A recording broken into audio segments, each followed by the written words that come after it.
আসসালামু আলাইকুম, সবাই কেমন আছেন? আশা করি ভালো আছেন। আমিও ভালো আছি, আলহামদুলিল্লাহ। তো আজকে ছোট্ট একটা ভিডিও করলাম। ভিডিওটা শুরু থেকে শেষ পর্যন্ত দেখার অবশ্যই অনুরোধ রইল। তা আজকে এই ভিডিওটা করা হলো, আমার আম্মুর আজকে 18 বছর হয়েছে। আমার আম্মু মারা গেছে, 18তম মৃত্যুবার্ষিকী।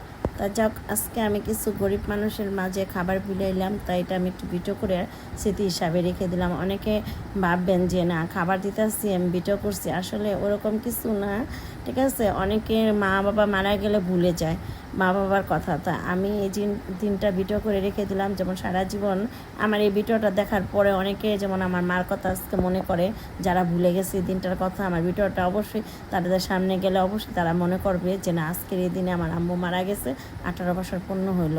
তো যাক, আমার মার জন্য সবাই দোয়া করবেন, তারে যেমন আল্লাহ বেহেশতে নসিব করুক, জান্নাতবাসী করুক। আর এরকম ভালো ভালো কাজ যেমন আমি করতে পারি। আমার ভিডিওটা অবশ্যই লাইক কমেন্ট করবেন, শেয়ার করবেন।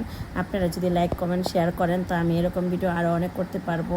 আমি কোনো কিছু ছাড়াও চাই, আমি মানুষের পাশে দাঁড়াইতে, কিছু কাউকে দিতে। তো আপনারা সবাই অবশ্যই আমাকে একটু সাপোর্ট করবেন। টাটা।